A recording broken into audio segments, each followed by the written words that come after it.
Hello everyone, this is the Fiery Joker. I recently got into Heroes of the Storm, and if you've never played a MOBA before, I highly recommend it. It is 10 times easier to understand than League of Legends or Smite, and consistently keeps things spicy with dynamic maps. I've played for a while, so I thought I'd give a few tips on how best to improve. Joining me today is someone who has played for just as long as I have, DRWolf.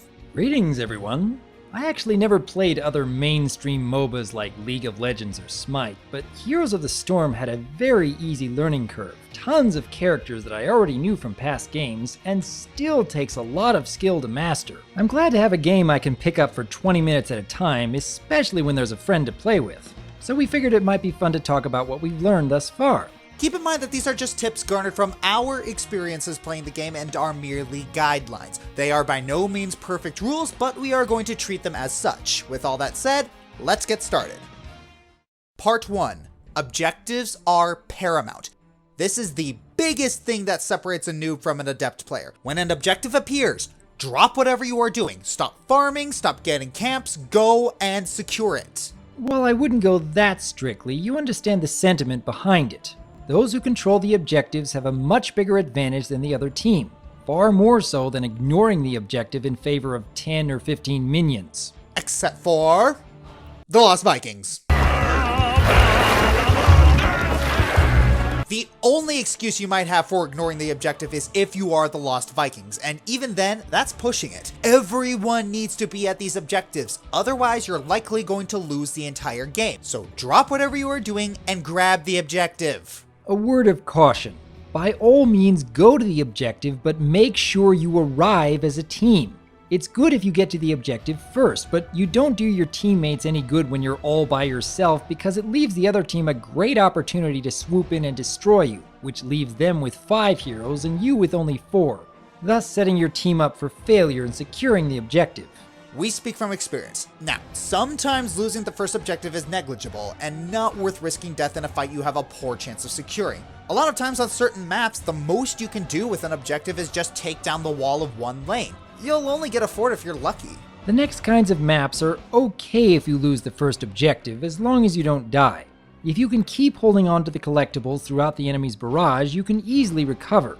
However, there are some maps where you need to secure that first objective. Otherwise, your entire team will get wrecked and it becomes very hard to recover. Part 2. Get the camps. If you have a second person near you, you almost have no excuse to not grab a nearby camp. Each little one helps. The only times you shouldn't grab one are if you're trying to get an objective, very important, you're trying to save someone who got ambushed, or unless it's a boss, which you really shouldn't attempt until at least level 13. Mercenaries cause enemies to become distracted from other lanes and perhaps even objectives, so taking them at every opportunity is recommended. Mercenaries are most effective in lanes that are being ignored, and this usually happens during objectives. Though a lot of heroes have area damage, so getting mercenaries to push in a lane that already has a few people from the enemy team in it won't do much. Though, you could always take a camp that's on the enemy side of the map to prevent them from grabbing it and using it against you. It's a bit of a waste, but hey, better it be wasted on your team than used as a strong asset for theirs. Word of caution, just make sure the enemy team isn't nearby when you start and you can grab it quickly. Otherwise, you're just helping them get the objective and they might score a free kill on you. I recommend at least being level 7 before you start taking camps, and 13 if you're doing them alone. If you're not a high enough level, taking the mercenary camp will be more trouble than a benefit because it will take too long and likely waste too much health, requiring you to Hearthstone back to recover. Again, we speak from experience. Part 3. Watch out for level 10. Since all experience is shared amongst your entire team, Communists. that means your teams get new abilities all at the exact same time. During levels 1 through 9, the upgrades aren't significant enough to cause game changers.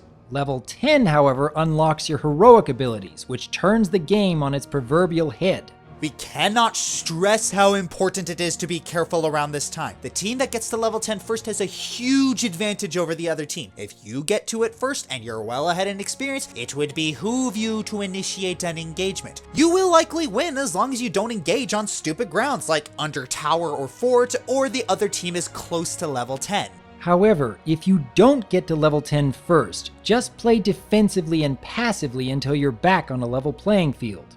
If you're both of similar experience and close to level 10 though, it probably wouldn't do to initiate a team fight because it's a huge gamble to see who gets there first. Part 4. Minimap Awareness.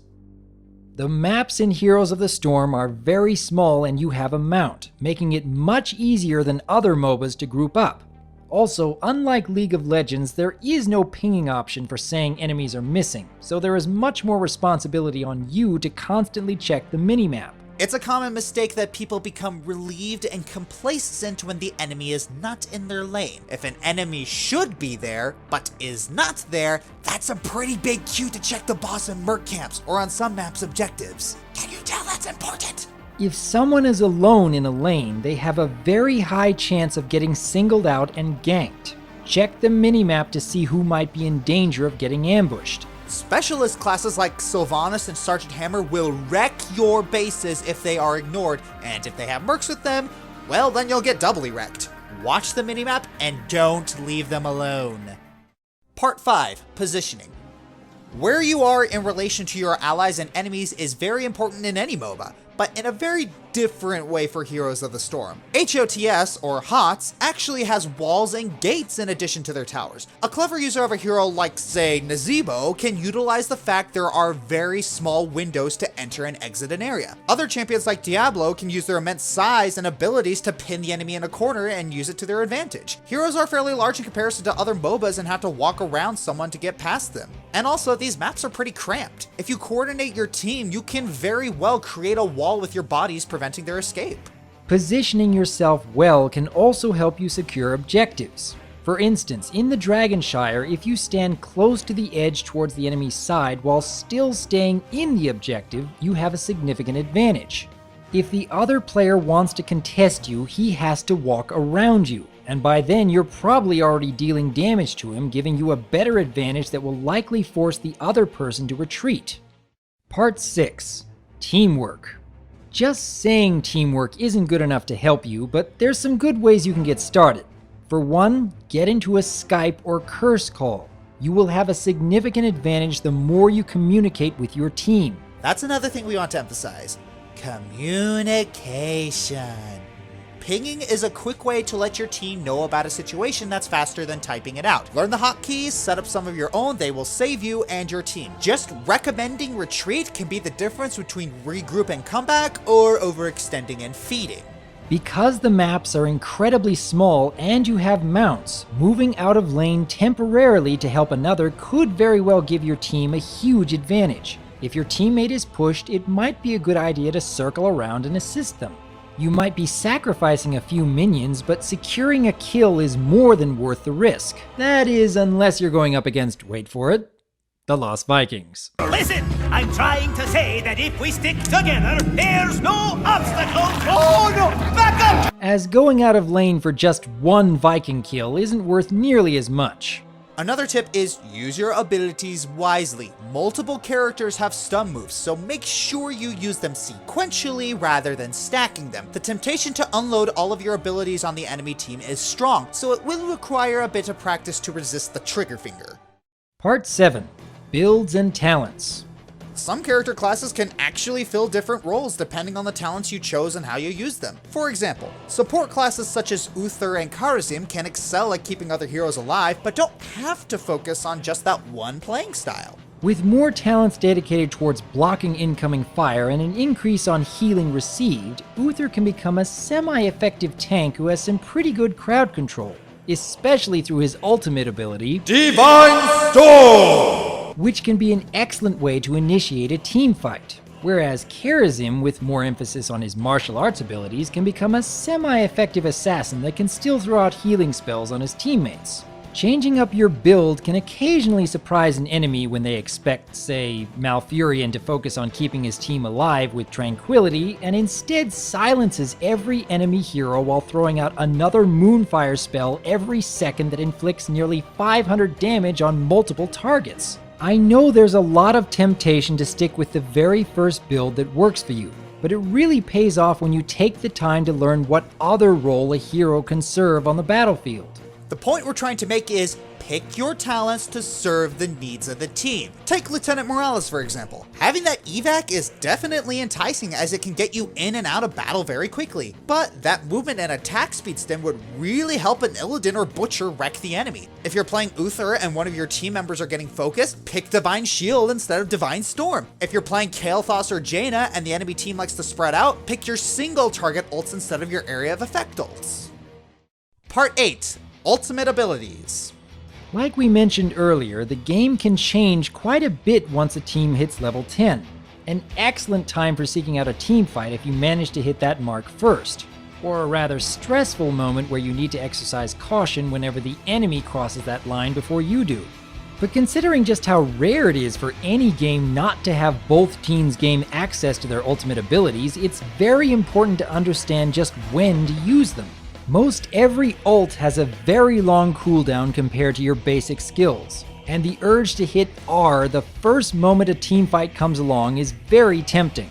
But if you want your team to win the majority of these fights, you need to keep your teammates' ultimates in mind as well. I can't tell you how many times I've seen Gazlowe throw out a Graviton Bomb that catches the entire enemy team, combined with an Orbital Strike from Nova that is set to come down at that precise moment, only to see a Maw from Zagara catch the enemy team and negating all that perfectly set up damage. While such a move from Zagara is effective and worked well at Gazlowe's bomb, just a little foresight on her part could have delayed hitting R just long enough for Nova's strike to hit first, and then follow up with the Maw right afterwards, even if one or two heroes manage to escape the trap. Zeratul done it too. Bottom line, don't think of your ultimate ability as if you're the only one who has access to it. Synergize your ult with other members of the team for a 1-2 punch. Part 9. Don't push a lane when you're alone. Yeesh, how many times has this happened? It can be really exciting when you're left alone long enough to push against enemy towers and keeps. You can see those XP boosts for every structure you take down, and you just want to keep moving forward with your minions, believing it'll net you another victory in only a couple minutes. Only to find yourself trapped by 2 or 3 heroes who block your escape route and crowd control you into oblivion, which eventually snowballs into giving them a bigger advantage in teamfights while you're still trying to respawn and get back there. An enemy Zeratul or Nova player is just begging for these kinds of short-sighted heroes, as their playing style excels at ganking from nowhere. Side note, I hate Zeratul. You really don't want to draw enemy heroes against you like this if at all possible. That is, unless you're playing, wait for it, the Lost Vikings.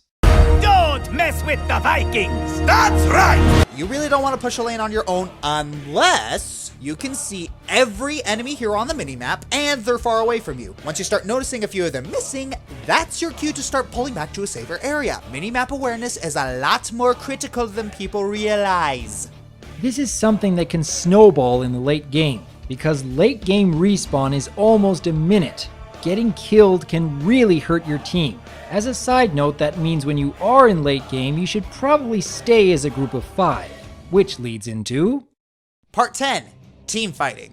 Before you get into a team fight, you'll want the best advantage possible, meaning you'll want the number of players on your team to be equal or greater than that of their team. So, going as a group and ganking one person before engaging the rest of the team will give you a huge advantage in the eventual team fight. When you are grouped up in preparation for a team fight, it's important that everyone is in position. Tanks and engagers need to be in front, with supports and melee assassins close behind, and specialist and ranged assassins in the back. It is the job of the tanks and sometimes the supports to keep the enemy team off of yours, especially your damage dealers. Though it's also important to be aware of the enemy team's abilities, as you don't want your whole team to stick too close together if you're going against, say, a Jaina or Kael'thas. For that reason, don't try to kill the tanks first for the love of Anu. They want you to hit them while they do their business. And don't kill Uther first either, because him dying actually benefits his team. As mentioned previously, in a basic metagame teamfight, you'll want to kill the enemy's damage dealers or healers or any squishy players first, and they are usually out of reach. If the enemy team has area damagers, such as Kael'thas or Jaina,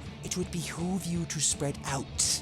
This is hard to do when you're trying to get close enough to actually make a difference in a team fight, but with enough practice you can learn to avoid those narrow openings and spot a more spacious path instead. Part 11. Closing Thoughts. I really have to give credit to Heroes of the Storm for being so easy to get into and yet immensely difficult to master. We may have spent the last 15 minutes talking about a lot of complexities, but really you can choose a far gentler learning curve by playing against AI and still have fun with it. And thus far, the matchmaking system has been very good at pairing you with players of similar skill level, so even more bonus points there. Though, sometimes the random matchmaking will put you on a team of 3 healers and 2 tanks. Still some issues, but hey, no game's perfect. Still, it's a ton of good fun, it's free, and the matches themselves are not as big a time commitment, so you likely won't miss anything important in real life. Really, there's no reason to not at least try it out. Well, I suppose that's everything. We hope we were able to help some of you. I'm the Fiery Joker. I am DRWolf. See you in the Nexus. Cut!